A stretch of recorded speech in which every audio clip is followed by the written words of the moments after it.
Hello students, welcome to my YouTube channel all about mathematics and science. I am Rakesh और आज हम पढ़ेंगे NCERT maths class 10th का अध्याय 4 द्विघात समीकरण क्वाड्रेटिक इक्वेशन का प्रश्नावली 4.1। अध्याय शुरू करने से पहले मैं बता दूं कि द्विघात समीकरण किसे कहते हैं।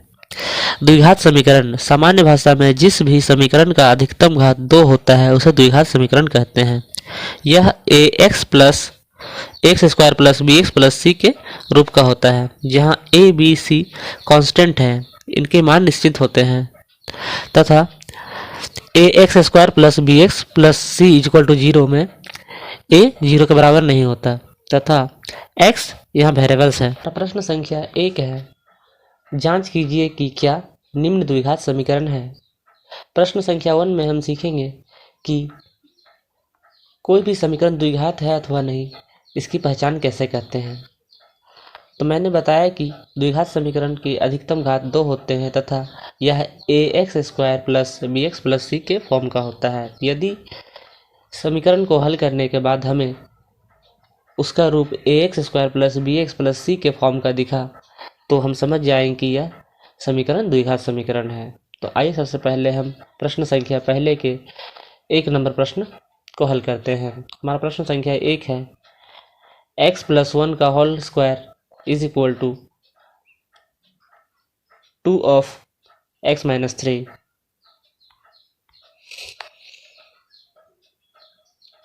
हम सब पहले प्रश्न को हल करते हैं। तो हमारा पहला प्रश्न है, एक्स प्लस 1 का whole square is equal to 2 of x minus 3।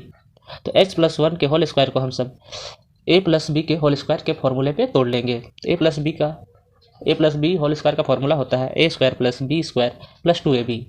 तो इसी फॉर्मूले पे एक्स प्लस 1 को अगर हम तोड़ेंगे तो हमें एक्स का स्क्वायर प्लस 2ab के रूप में 2 इंटू एक्स इंटू 1 अर्थात 2x प्राप्त हो जाएगा तथा बी स्क्वायर अर्थात 1 का स्क्वायर बराबर 1 प्राप्त हो जाएगा। और दाहिने ओर जब हम 2 को x से गुना करेंगे तो हमें 2x तथा 2 को जब -3 से गुना करें तो हमें -6 प्राप्त हो जाएगा। इस तरह से हमें x square plus 2x plus 1 बाईं ओर तथा दाहिने ओर 2x माइनस 6 प्राप्त हो जाएगा। अब हम सब इनमें एक जाति या समूह वाले पदों को पृथक कर लेंगे ताकि हमें इसे हल करने में आसानी हो। एक समूह कहने का अर्थ है स्टूडेंट्स कि यदि x की घात 1 है तो जितने भी पद में x की घात 1 होगा वे एक समूह में गिने जाएंगे तथा x की घात अगर 2 है तो जितने भी पद में x की घात 2 है वे सभी एक समूह में गिने जाएंगे। आइए उदाहरण से समझते हैं। जैसे हमने x लिया है तथा -4x लिया है और 10x लिया है तो सभी में x की घात 1 है अर्थात ये सब एक समूह के हैं। तथा दूसरे उदाहरण में हमने 2x स्क्वायर जिसमें x की घात 2 है तथा x स्क्वायर जिसमें x की घात 2 है तथा 3 स्क्वायर लिया है जिसमें x की घात 2 है अर्थात ये एक अलग समूह है। तो इस प्रकार से हम सब समूह को पहचानना तथा पृथक करना सीखेंगे। देख सकते हैं कि x की घात 2 वाले हमारे पास एक ही पद है तथा x की घात 1 वाले हमारे पास 2 पद है, एक बाएं पक्ष में तथा दूसरा दाहिने पक्ष में। बाएं पक्ष में हमारा x की घात 1 वाला पद जो है वो 2x है तथा दाहिने ओर भी 2x है। क्योंकि ये 2x और 2x बराबर है, दाहिने पक्ष के 2x को हम सब कैंसिल कर सकते हैं। कैंसिल करने के लिए कैंसिल हमेशा बाएं और दाहिने विपरीत पक्ष के पद ही होते हैं तथा कैंसिल होने की शर्त है कि वे दोनों अंक या पद पूरी तरह से बराबर होने चाहिए।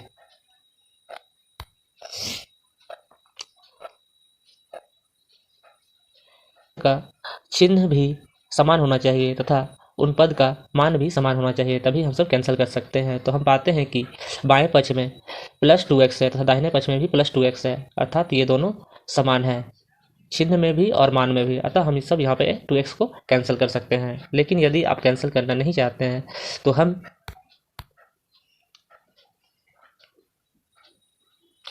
सब इसे निम्न प्रकार से भी लिख सकते हैं। जैसे कि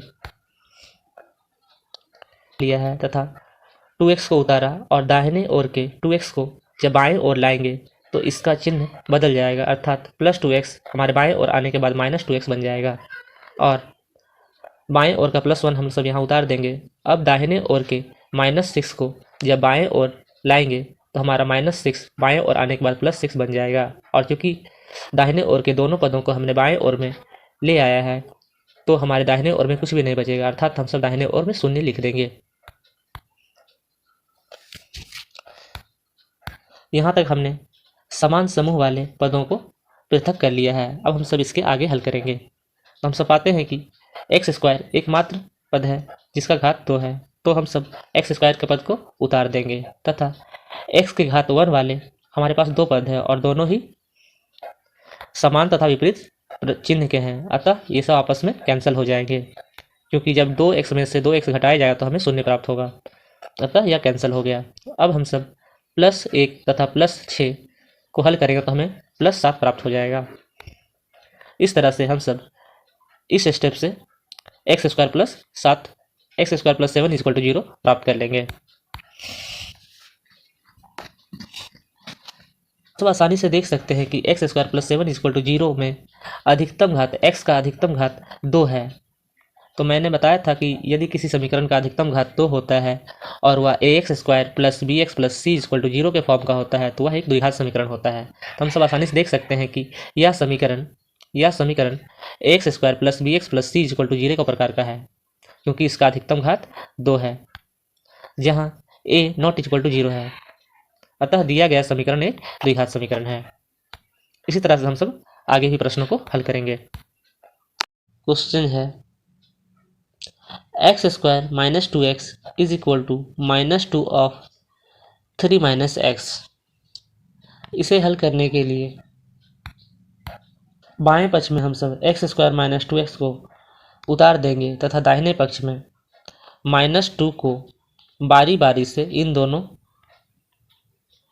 से गुना कर देंगे। -2 को जब 3 से गुना करेंगे तो हमें -6 प्राप्त हो जाएगा तथा जब -2 को -x से गुना करेंगे तो माइनस प्लस हो जाती है तथा x और 2 को गुना करने से हमें +2x प्राप्त हो जाएगा। हम सब देख सकते हैं कि बाएं पक्ष में x² - 2x है, अतः इसे अभी हल नहीं किया जा सकता तथा दाहिनी ओर -6 तथा +2x है, इसे भी हल नहीं किया जा सकता क्योंकि ये सब अलग अलग समूह के हैं। तो अब हम सब अगला स्टेप एक समान समूह वाले को पृथक करके एक तरफ ले आएंगे। तो हम सब देखते हैं कि x के घात 2 वाले एक ही पद है, अतः x² उतार देंगे तथा x के घात 1 वाले 2 पद हैं।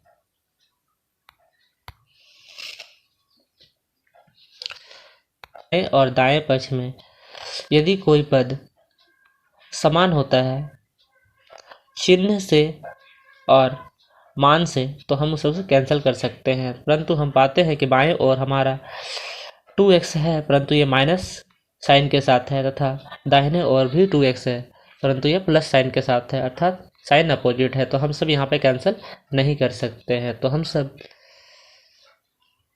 एक समान पद वाले को एक तरफ ले आएंगे।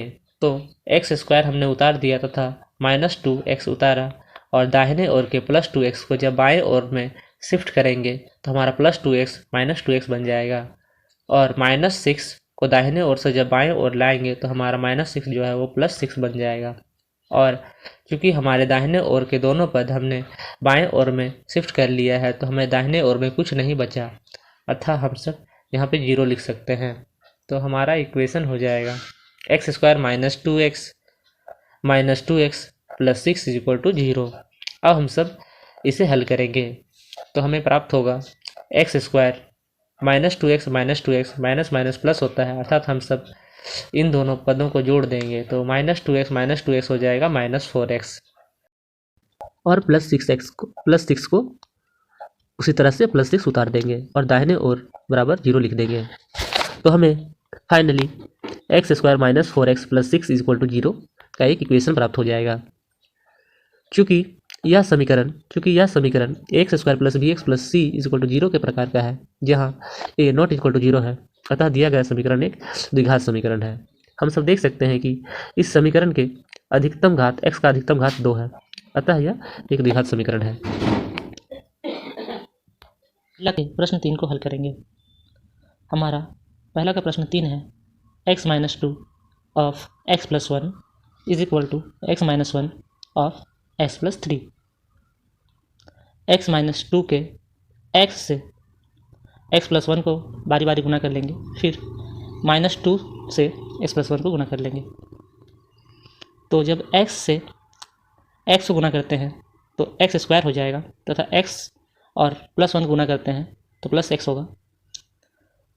इसी प्रकार -2 से अब x + 1 को गुना करेंगे तो हमें -2x तथा -2 प्राप्त हो जाएगा। इसी तरह हम लोग RHS राइट हैंड साइड में भी x से x को गुना करेंगे तो हमें x² प्राप्त होगा, तथा +x और +3 को गुना करेंगे तो हमें +3x प्राप्त होगा, और -x -1 को x से गुना करें तो -x प्राप्त होगा, तथा -1 को +3 से गुना करें तो -3 प्राप्त होगा। इसको हम और सरल करते हैं तो हम देखते हैं कि +x तथा -2x एक ही जाति का है, अर्थात ये को हम सब +x तथा -x प्लस माइनस होता है, अर्थात हमें यहाँ पे घटाना है। तो 2x में से x घटा देंगे तो हमें x प्राप्त होगा, और चूंकि बड़े के साथ में माइनस लगा हुआ है इसलिए माइनस लगा देंगे, तो +x - 2x का सॉल्यूशन -x होगा, और बाकी के x² और -2 उतार देंगे। अब हम RHS को भी इसी तरह से हल कर लेंगे। x² को यूँ ही उतार देंगे और +3x तथा -x को हल करने पर हमें +2x प्राप्त होगा, क्योंकि प्लस और माइनस होता है। इसे 3 में से हमने एक x को हटा दिया तो हमें 2x प्राप्त हुआ, और बड़े के साथ +3 के साथ में प्लस है इसलिए प्लस का साइन लग जाएगा। तो +3x - x = 2x के इक्वल होता है, और -3 को उतार देंगे। इस तरह से हमें x² - x - 2 = x² + 2x - 3 प्राप्त हो जाएगा। अब हम सब एक जाति या एक समूह के पद को पृथक कर लेंगे ताकि हमें हल करने में आसानी हो।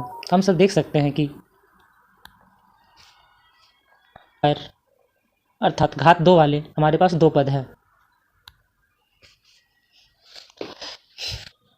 इन सभी पदों को इकट्ठा कर लेंगे। तो LHS के x² को हमने LHS में रहने दिया, तथा RHS के x² को LHS में जब हम लोग शिफ्ट करेंगे तो +x² LHS में आने के बाद -x² बन जाएगा। इसी तरह से -x को हमने रहने दिया है, तथा बाएं साइड के +2x को दाहिने ओर के +2x को बाएं साइड में जब हमने लाया तो ये -2x में कन्वर्ट हो जाएगा, तथा बाएं साइड के -2 को हमने रहने दिया, तथा दाहिने ओर के -3 को जब हम लोग लेफ्ट साइड में लाएंगे तो यह -3 से +3 में बदल जाएगा। क्योंकि हमने बाएं दाहिने ओर के सारे पद को हटा दिया है तो हमें यहाँ पे कुछ नहीं है, अर्थात हम यहाँ पे शून्य लिख सकते हैं। तो इस प्रकार से x² - x² -x -2x -2 + 3 = 0 प्राप्त हो जाएगा। अब हम सब देख सकते हैं कि +x² तथा -x² आपस में कैंसिल हो जाएंगे, तो हमें कैंसिल कर देना है, तथा x के घात 1 वाले हमारे पास 2 पद हैं, -x तथा -2x। तो माइनस प्लस होता है, अर्थात हमें 2x और x जोड़ देना है तो हमें 3x प्राप्त हो जाएगा, और बड़े के साथ में 2x के साथ में माइनस का साइन है इसलिए हम लोग माइनस लगा देंगे, तो हमें -x - 2x का हल -3x प्राप्त हो जाएगा। और -2 + 3 को हल करने से हमें माइनस करना है, अर्थात हम 3 में से 2 हटाएंगे तो हमें 1 प्राप्त होगा, और बड़े के साथ प्लस का साइन है इसलिए हम लोग प्लस का साइन लगा देंगे। तो इस प्रकार से हमें ये पंक्ति सॉल्व करने से -3x + 1 = 0 प्राप्त होता है। -1 से गुना करने पे हमें 3x - 1 = 0 प्राप्त हो जाएगा। हल कर लिया है और हमें 3x - 1 = 0 प्राप्त हो गया है। चूँकि यह समीकरण ax² + bx + c = 0 के प्रकार का नहीं है, जहाँ a ≠ 0 है, अतः दिया गया समीकरण एक द्विघात समीकरण नहीं है। के बाद इस प्रोसेस से भी, इस स्टेप से ही बना सकते थे। x² को दाएं ओर से बाएं ओर ले गए तो -x² हो गया, और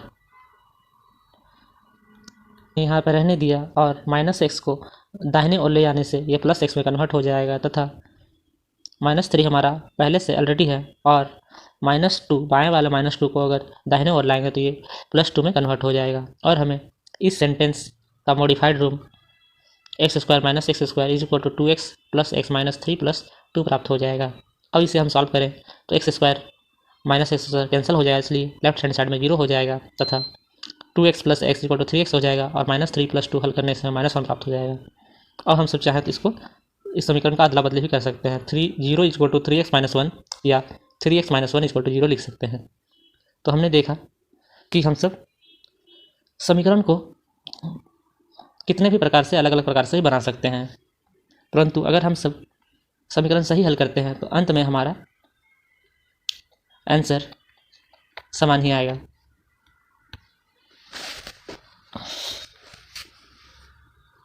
पहला का 4 नंबर प्रश्न को हल करेंगे। हमारा पहला का 4 नंबर प्रश्न है x - 3 of 2x + 1 is equal to x of x + 5। इसे हल करने के लिए हम सब पहले x - 3 के एक पद x को 2x + 1 से गुना कर लेंगे, फिर -3 को 2x + 1 से गुना कर लेंगे। तो आइए सबसे पहले x से हम लोग 2x + 1 को गुना करते हैं। तो x से जब 2x में गुना किया जाएगा तो 2x² हो जाएगा तथा जब +x को +1 से गुना करेंगे तो +x ही प्राप्त होगा हमें। तथा इसके बाद -3 को जब 2x से गुना करेंगे तो -3 × +2x is equal to 3 × 2 = 6 6x प्राप्त हो जाएगा और माइनस का साइन है इसलिए माइनस लग जाएगा और माइनस और +1 -3 और +1 गुना करने से हमें -3 × 1 = 3 अर्थात -3 प्राप्त हो जाएगा। इसी तरह से हम लोग राइट साइड में भी x × x = x² तथा x × 5 = 5x प्राप्त कर लेंगे। अब हम सब अलग अलग घात वाले समूह को पहचान कर उसको सरलीकरण करेंगे। तो हम सब देखते हैं कि x के घात 2 वाले 2 पद है, LHS में एक पद है 2x² तथा RHS में एक पद है x²। और हम सब देखते हैं कि x के घात 1 वाले LHS में 2 पद हैं तथा RHS में एक पद है। दूसरे स्टेप में RHS को सेम ही रहने देते हैं और LHS को +x था -x को सॉल्व करके हमें -5x प्राप्त हो जाएगा। तो हमारा थर्ड स्टेप हो जाएगा 2x² + x - 6x is equal to -5x और -3 उतार देंगे और हमारा RHS को भी सेम उतार देंगे। तो हमारा थर्ड स्टेप हो जाएगा 2x² - 5x - 3 is equal to x² + 5x। अब हम सब एक जाति वाले एक समूह वाले पद को एकत्रित कर लेंगे और उसे हल करेंगे। तो हमने दाहिने ओर से +x² को जब बाएं ओर लाया है तो हमारा -x² हो जाएगा तथा -5x को हमने सेम उतार दिया है और राइट साइड के +5x को जब बाएं साइड में लाएंगे तो ये -5x में कन्वर्ट हो जाएगा और -3 को हमने ऐसे ही उतार दिया है। चूँकि हमने x² + 5x को बाएं ओर शिफ्ट कर दिया है अर्थात हमारे दाएं ओर कोई भी नहीं है, इसलिए हम सब दाएं ओर 0 पुट कर देंगे। तो इस प्रकार से हमारा समीकरण 2x² - x² - 5x - 5x - 3 = 0 होगा। 2x² और -x² एक समूह के, इसलिए इसको हम लोग हल कर लेंगे। तो +2x² - x² प्लस माइनस होता है अर्थात हमें घटाना है। 2x² में से एक x² जाएगा तो बचेगा x² तथा क्योंकि बड़े के साथ में प्लस का साइन है इसलिए प्लस हो जाएगा। तो 2x² + x² को हल करने से हमें +x² प्राप्त होगा। इसी तरह से एक जाति वाले x के घात 1 वाले को हल करेंगे तो -5x तथा -5x है। क्योंकि माइनस प्लस होता है अर्थात हम लोग 5x और 5x को जोड़ देंगे तो हमें 10x प्राप्त हो जाएगा। और जब भी दो पद में माइनस लगा रहता है तो हमें उसमें माइनस का चिन्ह लगाना होता है अर्थात हमें -5x और -5x को -10x लिखेंगे और -3 को सेम उतार देंगे और दाहिने तरफ 0 का 0। इस प्रकार से हमारा सरलीकरण समीकरण x² - 10x - 3 = 0 प्राप्त हो जाएगा। चूँकि यह समीकरण ax² + bx + c = 0 के फॉर्म का है जहाँ a ≠ 0 है, अतः दिया गया समीकरण एक द्विघात समीकरण है। इसका अधिकतम घात 2 है। हम इसकी पहचान इस तरह से भी कर सकते हैं कि समीकरण का अधिकतम घात 2 है अर्थात दिया हुआ समीकरण एक द्विघात समीकरण है। पहले का 5वां प्रश्न है 2x - 1 of x - 3 is equal to x + 5 of x - 1। इसे हल करने के लिए हम सब 2x को पहले x - 3 से गुना कर लेंगे, फिर -1 को x - 3 से गुना कर लेंगे। उसी तरह से दाहिने ओर भी x से x-1 में गुणा कर लेंगे, फिर +5 से x-1 में गुणा कर लेंगे। तो आइए हम सब स्टार्ट करते हैं। तो सबसे पहले 2x को +2x से गुणा करेंगे तो +2x² हो जाएगा, तथा +2x को जब -3 से गुणा करेंगे तो 2x का प्लस और -3 का माइनस, प्लस माइनस माइनस का साइन हो जाएगा, और 2x × 3 = 6 हो जाएगा। अर्थात +2x और -3 को गुणा करेंगे तो हमें -6x प्राप्त हो जाएगा। इसी तरह से -1 से जब x-3 में गुणा करेंगे तो -1 × x = -x, तथा -1 × -3 माइनस प्लस का साइन हो जाएगा, और 1 × 3 = 3, तो 3 लिख देंगे। इसी तरह से x × x = x² and x plus x को जब -1 से गुणा करेंगे तो प्लस माइनस माइनस हो जाएगा, और x × 1 = x, अर्थात +x और -1 को जब गुणा करेंगे तो हमें -x प्राप्त होगा। इसी तरह से +5 को जब +x से गुणा करेंगे तो +5x प्राप्त होगा, तथा +5 को जब -1 से गुणा करेंगे तो -5 प्राप्त होगा। अब हम सब उसका सरलीकरण करेंगे। LHS में बाएं साइड में -6x तथा -x x के घात 1 वाले पद हैं, अर्थात हम लोग इन दोनों को सरल कर सकते हैं। तो -6x और -x माइनस माइनस प्लस हो जाएगा, तो -6x और -x को 2x² को उतार देंगे और -6x और -x माइनस माइनस प्लस हो जाएगा। तो हम सब -6x और -x को प्लस करेंगे तो हमें -7x प्राप्त हो जाएगा, तथा +3 को +3 उतार देंगे और राइट हैंड साइड में x² को भी उतार देंगे, और -x तथा -5x x के घात 1 वाले पद हैं, अर्थात एक समूह के पद हैं। तो हम सब इन दोनों को हल कर सकते हैं। तो माइनस और प्लस माइनस होता है, तो हमें माइनस कर लेना है। तो 5x में से x घटाने पर हमें 4x प्राप्त हो जाएगा, तथा 5x बड़ा है और इसके साथ प्लस का साइन है, अर्थात हमें प्लस का साइन प्राप्त होगा। तो -x और +5x को हल करने पर हमें +4x प्राप्त हो जाएगा, और -5 को हम लोग यूँ ही उतार देंगे -5। स्टेप 1 को सरल करने पे हमें 2x² - 7x + 3 = x² + 4x - 5 प्राप्त हो जाएगा। अब हम सब एक समूह वाले, एक समान घात वाले को पृथक करेंगे ताकि हमें हल करने में आसानी हो।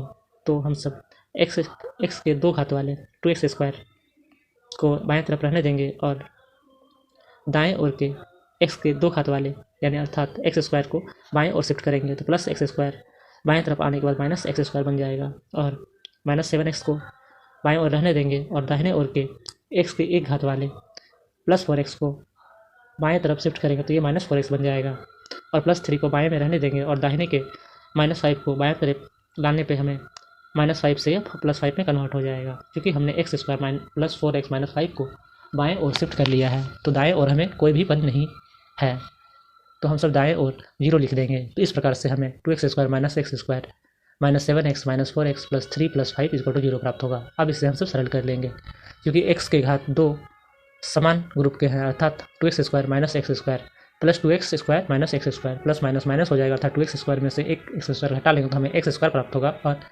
2 के साथ में प्लस का साइन है, अर्थात यहाँ प्लस का साइन होगा, इसलिए 2x² - x² = +x² होगा।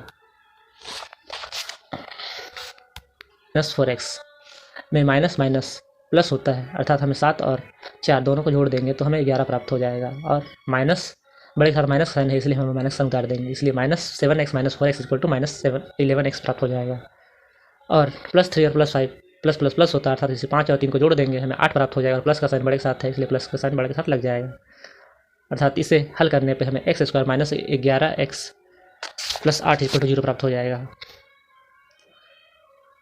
क्योंकि यह समीकरण ax² + bx + c = 0 के प्रकार का है, जहाँ a ≠ 0 है, अर्थात जहाँ a का वैल्यू 0 नहीं है, अतः दिया गया समीकरण एक द्विघात समीकरण है। अब हम सब पहले के प्रश्न संख्या 6 को हल करेंगे। x² + 3x + 1 = x - 2 का होल स्क्वायर। तो इसे हल करने के लिए हम सब सभी पदों को यूँ ही रहने देंगे, और दाहिने ओर में x - 2 के होल स्क्वायर को a - b के होल स्क्वायर के फॉर्मूले पे तोड़ लेंगे। तो हमारा a और b के जगह पे a की जगह पे x तथा b की जगह पे 2 है, तो ये फॉर्मूले पे तोड़ने के बाद हो जाएगा x² - 4x + 4। हम सब पहले स्टेप में देखते हैं कि LHS में और RHS में x² और x² दोनों समान हैं, तथा दोनों का चिन्ह भी समान है, अर्थात हम चाहें तो यहाँ पे इसे कैंसिल कर सकते हैं, या फिर अगर यहाँ पे कैंसिल नहीं करते हैं तो हम सब इसे एक स्टेप आगे करके भी हल कर सकते हैं। तो अगले स्टेप में हल करने के लिए हम सब एक जाति वाले, एक समूह वाले, अर्थात एक से घात 2 वाले को, एक से घात 1 वाले को, सभी को पृथक करके कर लेंगे ताकि हम आसानी से हल कर सकें। तो हम सब बाएं के जितने ही पद हैं बाएं में ही रहने देंगे और दाहिने के सारे पद को बाएं ओर शिफ्ट कर लेंगे। को यूँ ही उतार दिया है और दाहिने ओर के एक्स स्क्वायर को जब बाएं ओर लाएंगे तो ये माइनस एक्स स्क्वायर बदल जाएगा, और बाएं ओर के प्लस 3x को हमने उतार दिया और दाहिने ओर के माइनस 4x को जब बाएं ओर पर लाएंगे तो ये प्लस 4x पर बदल जाएगा और प्लस 1 ऐसे ही रह जाएगा, और प्लस 4 को जब बाएं ओर पर लाएंगे तो ये माइनस 4 बन जाएगा, क्योंकि हमने दाहिने ओर के सारे पदों को बाएं ओर में शिफ्ट कर लिया है, अर्थात हमारे दाहिने ओर में कोई भी पद नहीं है, अतः हम दाहिने ओर में शून्य लिख देंगे। तो इस प्रकार से हमारा समीकरण x square minus x square plus 3x plus 4x plus 1 minus 4 equal to 0 होगा। अब x square minus x square equal to 0 प्राप्त हो जाएगा, अर्थात एक्स स्क्वायर कैंसिल हो गया और plus 3x plus 4x equal to plus 7x और plus 1 minus 4 is equal to minus 3 होगा, क्योंकि प्लस माइनस माइनस होता है अर्थात घटाना है। 4 में से 1 घटाने पर हमें 3 प्राप्त होता है और बड़े 4 के साथ माइनस है इसलिए माइनस का साइन लग जाएगा, अर्थात हमें equation 7x minus 3 is equal to 0 प्राप्त हो जाएगा। तो यहाँ पर हम आसानी से देख सकते हैं कि x का अधिकतम घात 1 है, अर्थात यह द्विघात समीकरण नहीं है। तो हम इसे इस प्रकार से लिख सकते हैं, क्योंकि उपरोक्त समीकरण ax square plus bx plus c equal to 0 के प्रकार का नहीं है, जहाँ a नॉट इक्वल टू 0 है, अतः दिया गया समीकरण एक द्विघात समीकरण नहीं है। इसी प्रकार से हम सब कोई समीकरण द्विघात है अथवा नहीं की जांच कर सकते हैं। तो आइए हम सब पहला के प्रश्न संख्या 7 को हल करते हैं। पहला का प्रश्न संख्या 7 हल करने से पहले मैं a प्लस बी का होल क्यूब का फॉर्मूला बता देता हूँ। a प्लस बी का होल क्यूब का फॉर्मूला होता है a cube plus b cube plus 3a square b plus 3a b square. मैं ये फॉर्मूला इसलिए बता रहा हूँ क्योंकि ये फॉर्मूला इस प्रश्न को हल करने में उपयोग होने वाला है। पहला का 7वां प्रश्न है x प्लस 2 का whole cube is equal to 2x of x square minus 1। तो यहाँ पे हम लोग देख सकते हैं कि x प्लस 2 का होल क्यूब हमें हल करना है, तो x प्लस 2 का होल क्यूब जो है वो a प्लस बी के होल क्यूब के फॉर्मूले के अनुसार टूटेगा। तो आइए हम सब x प्लस 2 के होल क्यूब को a प्लस बी के फॉर्मूले पे सब्स्टिट्यूट करते हैं। x है तथा b की जगह पे 2 है, तो a क्यूब की जगह पे हमें x का क्यूब प्राप्त हो जाएगा और b क्यूब की जगह पे 2 का क्यूब अर्थात 8 प्राप्त हो जाएगा। b की जगह पे a स्क्वायर की जगह पे x का स्क्वायर हो जाएगा और b की जगह पे 2 अर्थात 3 इंटू एक्स स्क्वायर इंटू 2 होगा। तो इसे सॉल्व करने में हमें 6x स्क्वायर प्राप्त हो जाएगा और फिर फॉर्मूला से हम सब प्लस का साइन उतार देंगे और उसके बाद हमें 3ab स्क्वायर लिखना है। तो 3 का 3 फार्मूला से हम लोग लिख देंगे और एक को a के स्थान पे x लिखेंगे और b के स्थान पे 2 का स्क्वायर होगा। तो 2 का स्क्वायर 4 होता है, 4 को जब 3 से मल्टीप्लाई करेंगे तो 4 3 जब 12 हो जाएगा और a के स्थान पर x है अर्थात 12x हमें प्राप्त होगा। तो हमने देखा कि x प्लस 2 के क्यूब को जब हम लोग a प्लस बी के क्यूब के फॉर्मूले पे रखते हैं तो हमें इसका हल x cube plus 8 plus 6x square plus 12x प्राप्त होता है। और हम सब दाहिने ओर 2x को जब x स्क्वायर से गुना करेंगे तो हमें 2x क्यूब प्राप्त हो जाएगा और 2x को जब -1 से गुना करेंगे तो हमें -2x प्राप्त हो जाएगा। स्टेप की ओर आते हैं, तो हम चाहे तो दाहिने ओर के पदों को बाएं ओर में भी शिफ्ट कर सकते हैं या फिर बाएं के पद को दाहिने ओर में भी शिफ्ट कर सकते हैं। तो हम जब देखते हैं कि हमारा दाहिने ओर में 2x क्यूब है अधिकतम घात वाले, दाहिने ओर बड़ा है 2x क्यूब तथा बाएं ओर में अधिकतम घात वाला x क्यूब के साथ टर्म नहीं है अर्थात 2x क्यूब x क्यूब से बड़ा है, इसलिए हम सब छोटे वाले पद अर्थात x क्यूब को दाहिने ओर शिफ्ट कर लेते हैं। आप चाहें तो दाहिने ओर के पद को बाएं ओर भी शिफ्ट करके बना सकते हैं, परंतु आइए और के सारे पदों को दाहिने ओर शिफ्ट करेंगे तो हमें बाएं ओर में 0 प्राप्त हो जाएगा और दाहिने ओर में 2x क्यूब और 2x क्यूब हमने उतार दिया और बाएं ओर के x क्यूब को जब दाहिने ओर ले जाएगा तो -x क्यूब बन जाएगा और बाएं ओर के प्लस 6x स्क्वायर को दाहिने ओर ले जाएगा तो -6x स्क्वायर बन जाएगा और दाहिने ओर के -2x को हमने उतार दिया है और बाएं ओर के प्लस 12x को जब दाहिने ओर लाएंगे तो -12x हो जाएगा और बाएं ओर के प्लस 8 को दाहिने ओर लाने से -8 बन जाएगा। इस तरह से हमें समीकरण 0 equal to 2x cube minus x cube minus 6x square minus 2x minus 12x minus 8 प्राप्त हो जाएगा। इसे सरल करने पे हमें minus 6 square minus 14x minus 8 प्राप्त हो जाएगा। जब 2x क्यूब में से x क्यूब माइनस करें तो हमें x क्यूब प्राप्त होगा तथा माइनस 6 स्क्वायर का माइनस 6x को उतार देंगे और minus 2x minus 12x minus minus plus होता है अर्थात 12 और 2 14 हो जाएगा। तो इसलिए minus 2x minus 12x equal to minus 14x हो जाएगा और माइनस 8 का माइनस 8 उतार देंगे। 0 equal to x cube minus 6x square minus 14x minus 8 को हम सब दोनों साइड को अदला बदली करके अर्थात इस प्रकार से भी लिख सकते हैं x cube minus 6x square minus 14x minus 8 equal to 0। चूँकि यह समीकरण a x square plus b x plus c equal to 0 के प्रकार का नहीं है, जहाँ ए नॉट इक्वल टू 0 है, अतः दिया गया समीकरण एक द्विघात समीकरण नहीं है। स्टूडेंट्स, ये समीकरण द्विघात समीकरण नहीं है क्योंकि इसका अधिकतम घात 3 है, अर्थात यह त्रिघातीय समीकरण है। द्विघात समीकरण का पहचान है कि उसमें अधिकतम घात 2 होने चाहिए, 2 से अधिक नहीं होना चाहिए अथवा 2 से कम भी नहीं होने चाहिए। तो हम सब देख पाते हैं कि इसका अधिकतम घात 3 है, x पावर 3 है, अर्थात यह द्विघात नहीं है बल्कि त्रिघात है। अतः हमारा दिया गया समीकरण एक द्विघात समीकरण नहीं है।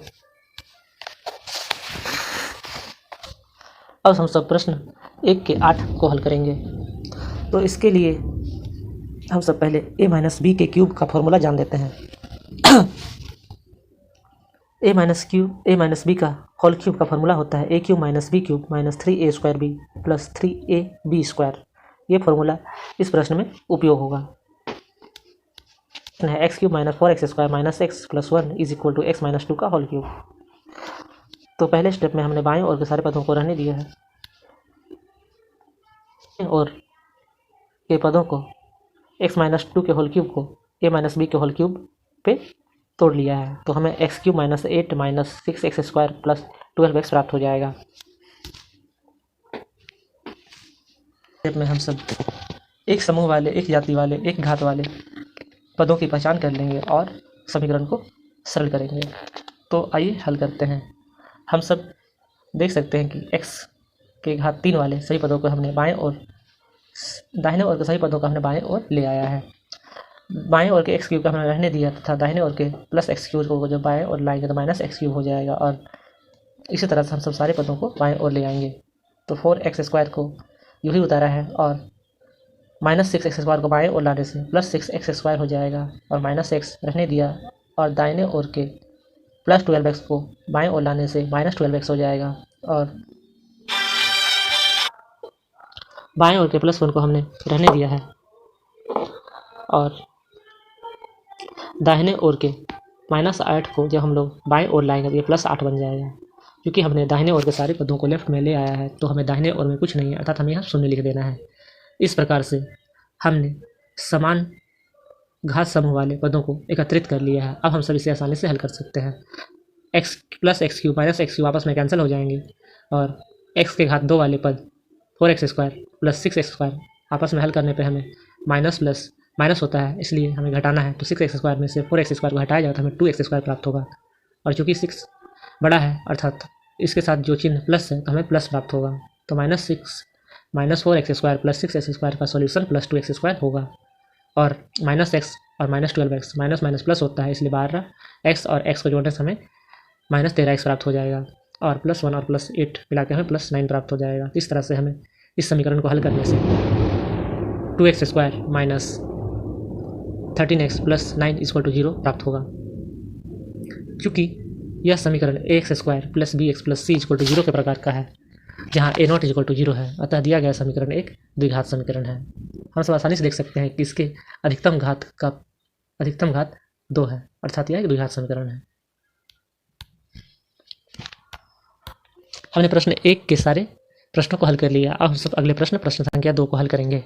निम्न स्थितियों को द्विघात समीकरण के रूप में निरूपित कीजिए। संख्या 2 में 4 प्रश्न दिए गए हैं और 4 स्थितियाँ दी गई है। हमें इन स्थितियों को द्विघात समीकरण के रूप में निरूपित करना है। तो आइए प्रश्न 2 का 1 नंबर प्रश्न हल करते हैं। हमारा प्रश्न संख्या 2 का 1 है, एक आयताकार भूखंड का क्षेत्रफल 528 मीटर स्क्वायर है। क्षेत्र की लंबाई मीटर में चौड़ाई के दुगने से 1 अधिक है। हमें भूखंड की लंबाई और चौड़ाई ज्ञात करनी है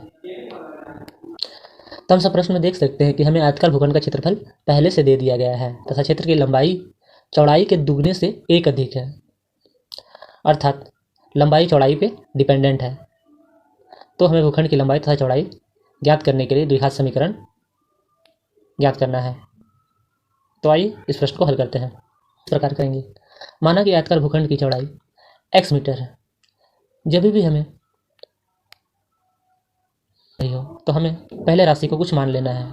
तो यहाँ पे लंबाई चौड़ाई पे डिपेंड कर रही है, अतः यदि हम चौड़ाई मान लेते हैं तो हम लंबाई भी ज्ञात कर सकते हैं।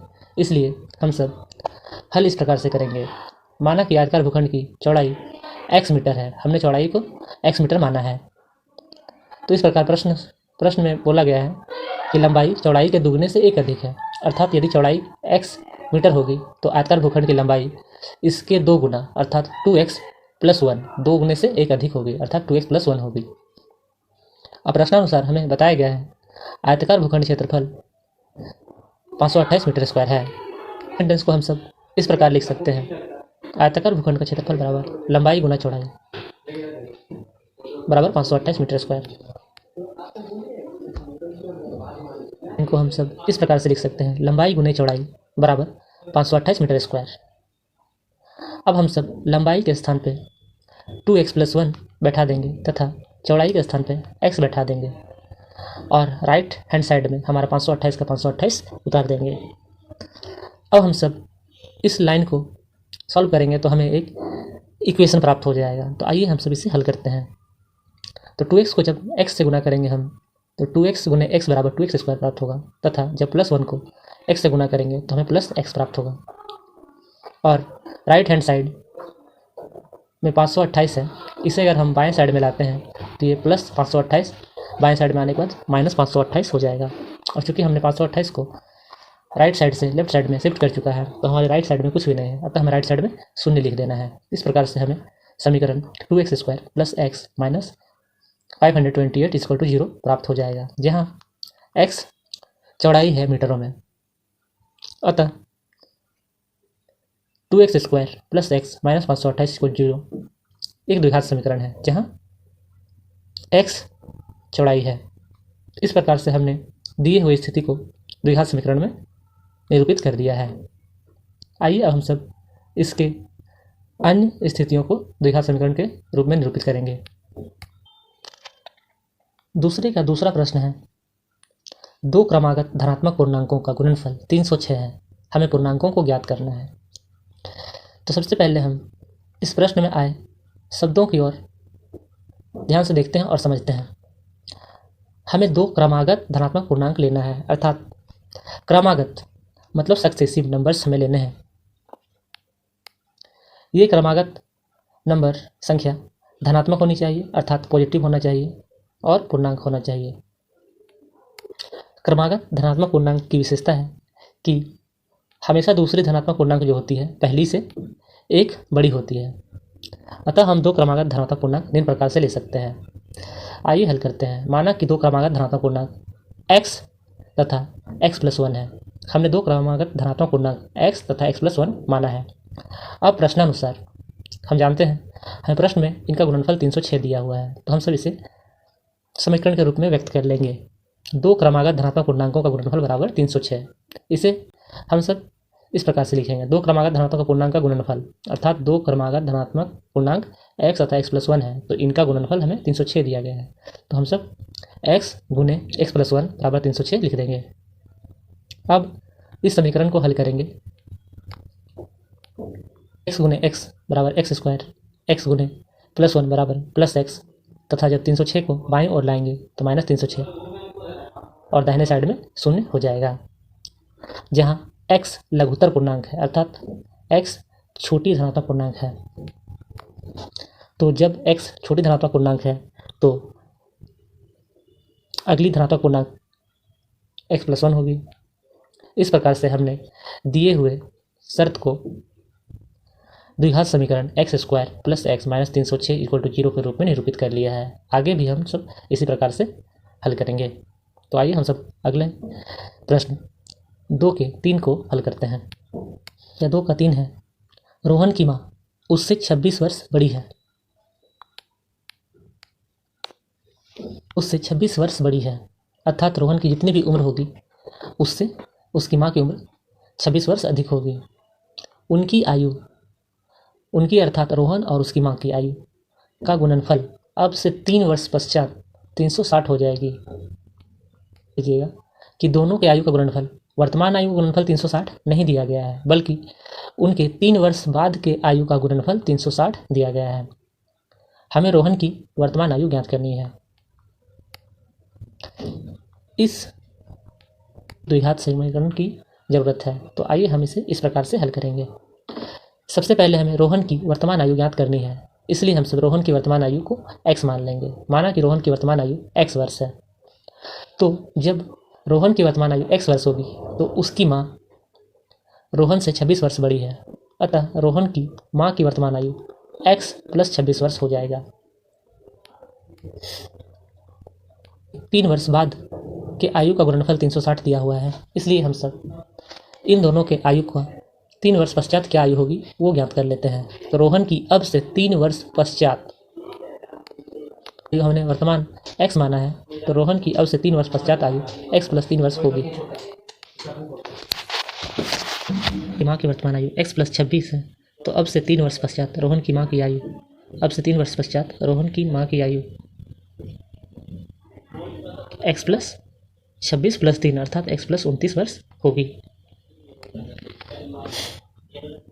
तथा उसकी माँ की 3 वर्ष पश्चात की आयु ज्ञात कर ली है। अब हमें प्रश्न में दिया गया है कि इनके 3 वर्ष पश्चात की आयु का गुणनफल 360 है। आइए इसे हम आगे हल करते हैं। दोनों का आयु का गुणनफल 360 है। हमने रोहन का आयु x + 3 लिख दिया है तथा 3 वर्ष पश्चात उसकी माँ की आयु x + 29 वर्ष गुणे के रूप में लिख दिया है, और इनके गुणनफल 360 के बराबर है, तो वो लिख दिया है। सब हल कर लेंगे तो हमें एक द्विघात समीकरण मिल जाएगा।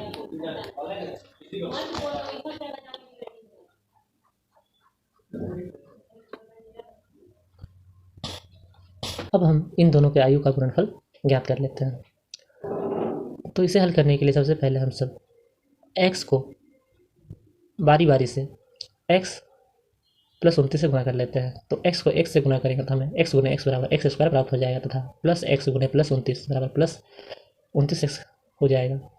और इसी तरह से 3 से जब हम गुणा करेंगे +3 × x = +3x तथा +3 × 29 = +87 हो जाएगा। तो दाहिने ओर 360 का 360 उतार देंगे, और हम सब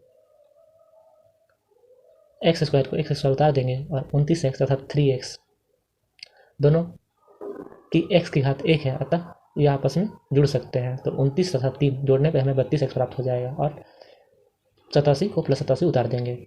और दाहिने ओर से यदि 360 को बाएं ओर लाते हैं तो +360 सही है, -360 में बदल जाएगा, और दाहिने तरफ कुछ भी नहीं है, तो इसलिए हम सब दाहिने तरफ 0 लिख देंगे।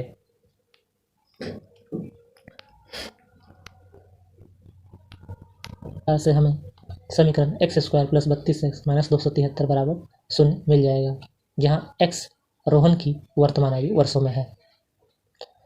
अतः x² अतः द्विघात समीकरण x² + 32x - 273 = 0 है, जहाँ रोहन की वर्तमान आयु वर्षों में है।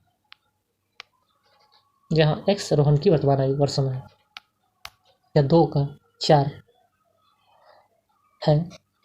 एक रेलगाड़ी 480 किलोमीटर की दूरी समान चाल से तय करती है। यहाँ पे हमें रेलगाड़ी द्वारा तय दूरी दिया गया है कि दूरी वह 480 किलोमीटर तय करती है।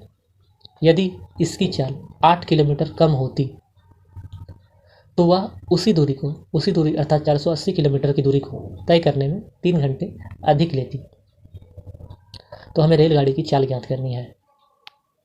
क्योंकि हमें ज्ञात नहीं है कि उसकी वर्तमान चाल क्या है, अतः हमें रेलगाड़ी की वर्तमान चाल मानना होगा। तो आइए दिए गए इस स्थिति को द्विघात समीकरण में बदलते हैं। तो हल हम इस प्रकार से करेंगे। हमें दिया गया है रेलगाड़ी द्वारा तय की गई दूरी बराबर 480 किलोमीटर है, x किलोमीटर है। माना कि रेलगाड़ी की चाल बराबर x किलोमीटर प्रति घंटा है।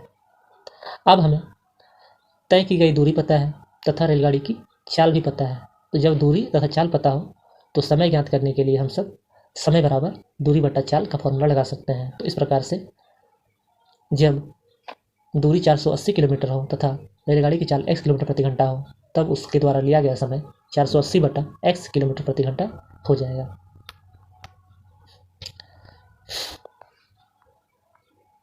यदि उसकी जो भी वर्तमान चाल है उससे वह 8 किलोमीटर कम होता तो वह वर्तमान समय से 3 किलोमीटर ज़्यादा समय लेता। तो आइए, जब हमारी चाल x-8 हो तथा दूरी 480 किलोमीटर हो तब हमारा समय हो जाएगा समय बराबर दूरी बटा चाल। तो दूरी 480 लिख देंगे तथा चाल के जगह पे x-8 लिख देंगे। स्थिति के लिए समय दिया गया है। पहला उस स्थिति के लिए जब रेलगाड़ी की चाल x किलोमीटर है तब उसके द्वारा तय करने में लगा समय बराबर 480/x किलोमीटर प्रति घंटा है, तथा जब चाल x-8 किलोमीटर प्रति घंटा है तो उसके द्वारा लगा समय 480/x-8 है। कि जब रेलगाड़ी की चाल कम की गई होगी तब वह अधिक समय ले रहा होगा, अर्थात दोनों समय में से 480/x-8 बड़ा समय है। वाले को घटाते हैं तभी हमें डिफरेंस प्राप्त होता है। तो हमारे प्रश्न में दिया गया है कि दोनों समय का अंतर 3 घंटे का है। तो आइए हम सब बड़े समय में से छोटे समय को घटाते हैं और समीकरण बनाते हैं। तो हमारा समीकरण समय हो जाएगा बड़े समय अर्थात 480/x-8 माइनस छोटा समय 480/x। इन दोनों का अंतर हमें प्रश्न से 3 घंटा दिया गया है। तो हमारा समीकरण हो जाएगा 480/x-8 माइनस 480/x बराबर 3। अब इस समीकरण को हम सब हल करेंगे तो हमें द्विघात समीकरण प्राप्त हो जाएगा। तो हमें ये स्थिति भिन्न में दिया हुआ है अर्थात फ्रैक्शन में दिया हुआ, तो हम सब इसके हर को अर्थात x-8 तथा x का एलसीएम ज्ञात कर लेंगे। तो x-8 तथा x का लसाअ x-8 गुने x हो जाएगा, जो इसके हम बट्टे में हर के जगह पे लिख देंगे तथा ऊपर में क्रॉस गुना हो जाएगा। x गुने 480 माइनस का माइनस तथा 480 गुने x-8 और राइट हैंड साइड में 3 ही रह जाएगा। और जब हम इसे हल करेंगे तो हमें अगला स्टेप प्राप्त होगा। 480 x का 480 उतार दिया तथा माइनस x गुने 480 बराबर माइनस 480 x हो जाएगा तथा माइनस और ये माइनस प्लस हो गया, तो माइनस 8 गुने 480 बराबर माइनस प्लस हो जाएगा और 8 गुने 480 बराबर 3840 हो जाएगा। तो इस तरह से गुने x को सेम उतार देंगे और राइट हैंड साइड में 3 का 3 उतार देंगे। तो इस तरह से हमें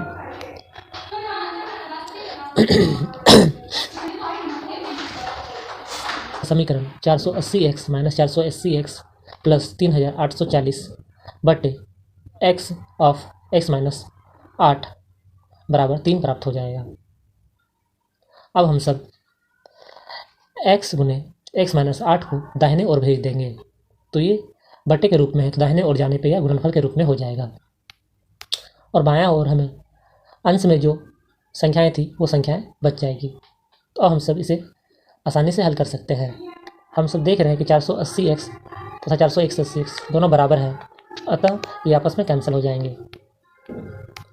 में सिर्फ 3840 बच जाएगा और दाहिने ओर हल करने पे हमें 3x गुने x बराबर 3x² तथा 3x गुने -8 बराबर -24x प्राप्त होगा। अब हम सब इसे एक द्विघात समीकरण के फॉर्मेट में लिख लेंगे। तो 3x² को 3x² तथा -24x को दाहिने ओर रहने देंगे और बाएं ओर के प्लस 3840 को जब दाहिने ओर लाएंगे तो यह -3840 हो जाएगा। हम इस प्रकार से लिख सकते हैं 3x² minus 24x minus 3840 is equal to 0। यहाँ देखिए ध्यान से तो हमें पता चलता है कि ये समीकरण का प्रत्येक पद 3 से विभाज्य है, अतः हम इसे 3 से भाग दे सकते हैं। उपरोक्त समीकरण को 3 से भाग देने पे 3x² x² प्राप्त होगा तथा 24 से x में 3 से भाग देने से हमें 8x प्राप्त होगा तथा 3840 को 3 से भाग देने से हमें 1280 प्राप्त होगा तथा 0 को 3 से भाग देने पे हमें 0 ही प्राप्त होगा। इस प्रकार से हमें x² minus 8x minus 1280 equal to 0 प्राप्त होगा, जहाँ x रेलगाड़ी की चाल किलोमीटर में है।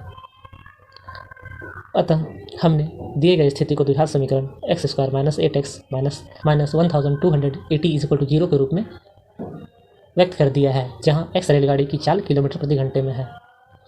अतः यहाँ तक हमने इस अध्याय के सारे प्रश्नों को हल कर लिया है। Like share and subscribe. Thanks for watching. Thank you.